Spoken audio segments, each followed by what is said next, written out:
Latest on transfer news. Amathimba amaningi ayathenga engabe yakhe team iyathenga na. Indaba eziphumile ke namhlanje regarding uEmile Witbooi, umdlali wanina, umdlali weCape Town City. Niyamazi ke bafethu uEmile Witbooi is one of the young promising players akhona la kuBetway Premiership. Umjida uyalazi ngempela. So menikhumbula kahle ke I did a video regarding yena uEmile Witbooi. Ngisho ukuthi ke ufunwa iOrlando Pirates aphinda azofunwa yini na? Azofunwa iMamelodi Sundowns. Lama team lawo omabili ayambanga ngempela umdlali. Mamelodi Sundowns yagcina isithenga bani na? Yagcina isithenga uSiyanda Ndlovu. Orlando Pirates yayisisala yodwa ke ukuthi ke iphasuwe ukuthi ke ifuna ukuthenga umdlali okubani okuEmile Witbooi. Naye iCape Town City siphumela obala ukuthi ke ukuze nimthenge uEmile Witbooi iprice esiqala kuyona ukuthi ke sikhulume siqala ku18 million kuya ku20 million. Iyona price lapho khona esingakhuluma kahle ke ingxoxo right yabo. So i-team emfunayo nje uEmile Witbooi kumele ikhiphe imali engako 18 million kuya ku20 million. So nje mwase ufike nje no19 million usengamthenga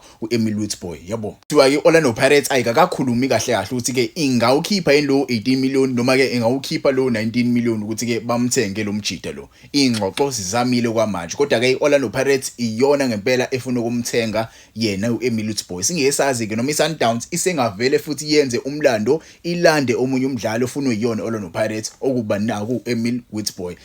Hey, izinto ziyenza kuBetway Premiership. You can tell me in the comments, but it's unlikely to see Orlando Pirates keep imali engaka for uEmile Witbooi. Umjida udlala kuNFD, so it's really unlikely to see Orlando Pirates buying a player. Orlando Pirates uma umdlali ejela kakhulu Orlando Pirates ijwayele ngamjahi lo umdlali lo ijwayele ukuthenga abanye abadlali, but ke anything can happen. Siyazi bafethu Betway Premiership kwezinye izindaba eziphumile kuthiwa ke maningi ama offer aqhamukayo for ubani na for uRibeiro Costa. Remember ke there are news stating that uRibeiro Costa might be back to Mamelodi Sundowns, might actually come back to Mamelodi Sundowns, but ke it is not official as yet. There is no ink that is signed on the paper as yet yabo. So umjida currently he is receiving offers from numerous clubs akhona la eAfrica. Experience de Tunis ikhona kuleyo ngxoxo lama club lawa ongenzeka ukuthi ke umjida awasayinele uthi kwa ifuna umsayini umjida. Enye iclub emfunayo iAl Ittihad Tripoli. Siyazi ke bafethi iAl Ittihad Tripoli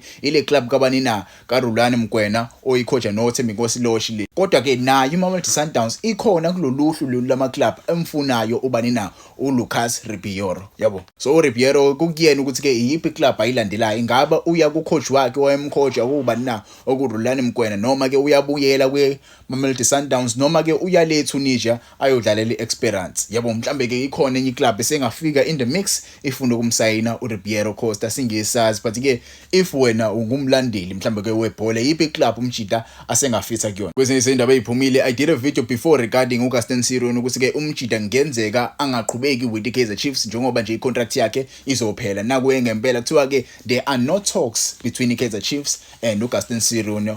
Contract yakhe njengoba nje isiphelile umjida ke uzohamba ayishiya iKaizer Chiefs as a free agent. Ezinye izindaba eziphumile namhlanje itarget ebifuna uOrlando Pirates okubani na okuFaze Abrahams odlalela iStellies isifunwa iDurban City. iDurban City they are showing strong interest in signing the Stellies winger. Umjida ke bafethu siyamazi, he's a very talented winger. Umjida ubedlala kwiTTC yayo inina iStellenbosch. After ideal yakhe with Orlando Pirates icollapsile kuthiwa ke iDurban City have stepped up ukuthi ke bamsayine umjida. Lento iyajabulisa ngempela cause iyakhombisa ukuthi ke iserious iDurban City in signing quality players and in signing talented players. Singesazi Orlando Pirates might be back in the mix in trying to sign this player, because remember Orlando Pirates might not spend imali engango 20 million or imali engango 19 million kuEmile Witbooi. Maybe they might come back and try to sign uFaze Abrahams, because if you remember they tried to sign him with ubani na uKabelo Dlamini as a parcel of the deal, but again they failed to do that because still sinqabile sidinge imali. So le mali mhlawumbe bebezama ukuyikhipha lo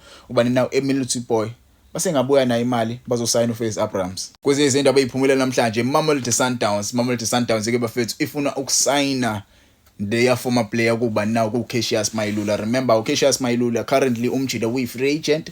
Njengoba nje free agent Mamelodi Sundowns are looking at possible ways ukuthi ke bamsayine back umjida. Ngaba ideal enhle kakhulu le for Mamelodi Sundowns, because remember they recently let go of bani na ulumjida basasana kudedela uShalulile. So njengoba basasana kudedela nje uShalulile badinga esinye striker phambili, and uCassius Mayilula angaba i-backup striker right kakhulu for Mamelodi Sundowns. Umjida well understand ibhola la eMamelodi Sundowns. So mina ngokwami sami I think ingaba i-deal e-right kakhulu le for iMamelodi Sundowns. Naye uMjida isengamsiza i-career yakhe isengakwazi ke i-revive ke because uMjida once wajoin iSundowns uzokwazi ke abuyele kuma talks ukuthi ke ajoin Bafana Bafana because we are short of strikers in that Bafana Bafana team. So yena angaba ulo mdlali loyo esingakwazi ke sithembele kuyena eziBafana Bafana. Yabo mase nje abuyele ayo challenger i-striker vele eyikhona lapha kwi squad side iMamelodi Sundowns. Bakhona uIkram Reyners, bakhona bafethu Mothiba, bakhona lapha oLeon. So naye uMjida usengahamba lapha ayo challenger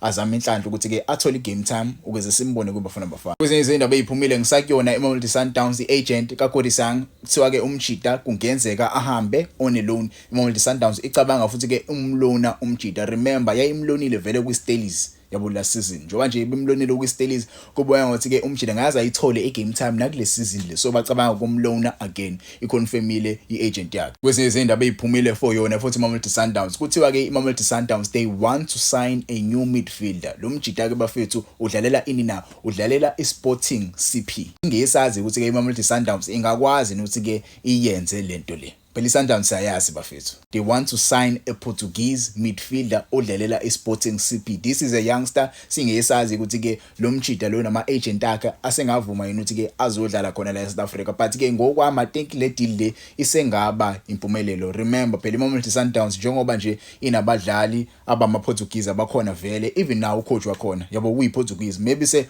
usengaconvince ama agents akhe aconvince nayo umdlalo ukuthi ke eze khona la eSouth Africa azodlalela yona iMamelodi Sundowns because iMamelodi Sundowns idlala ku Club World Cup nje, idlala nje ku CAF Champions League. Each and every player usezofuna ukuza khona la eAfrica azodlala kuyona iBetway Premiership.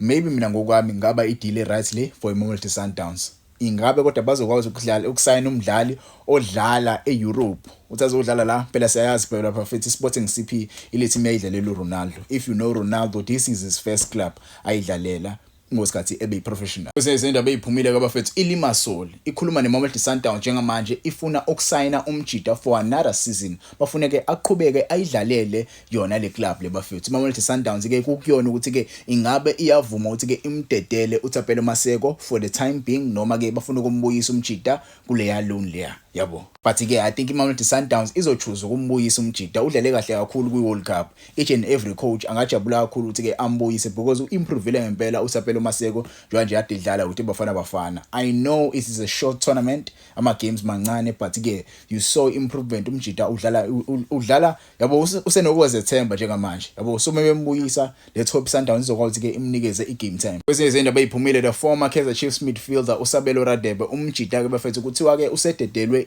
iLerumo Lions. uMjida currently uyi-free agent, ayirenewangwa i-contract yakhe. So currently uma ekhona ama team afuna ukumsayina usengajoyina lawa ama club lawa as a free agent. Izindaba eziphumile namhlanje bafethu the former Orlando Pirates defender kubani ku Wade Yuste he has joined iHighbury FC le dlala ku NFD. uMjida currently ube free agent bese sana kudedelwe iStelis but now seyitholile naye iclub entsha kuyiHighbury FC. Kwesinye izindaba eziphumile namhlanje kuphume eKZN Premiers Cup. Namhlanje ke bafethu ama games esizowabona sibona iGolden Arrows idlala against iMilford, sibona iDurban City idlala against iRichards Bay FC, mase ke sibona AmaZulu edlala against iMidland Wanderers. Wabheke nje lama games lawo kuzothi ke ngomhla ka25 game number 1 so ubona lapha uGolden Arrows beyobudlala yobidlala noMilford ngomhla ka25 kumgqibelo ekseni le eSugar Ray. Kulandele iDurban City versus Richards Bay ngo1, masukuthi ke kuza AmaZulu versus Midland ngo4, masukuthi ke day 2 zobidlala le Princess Makoko. Izindaba eziphumile eSikhukhune United namhlanje si-announce ukuthi ke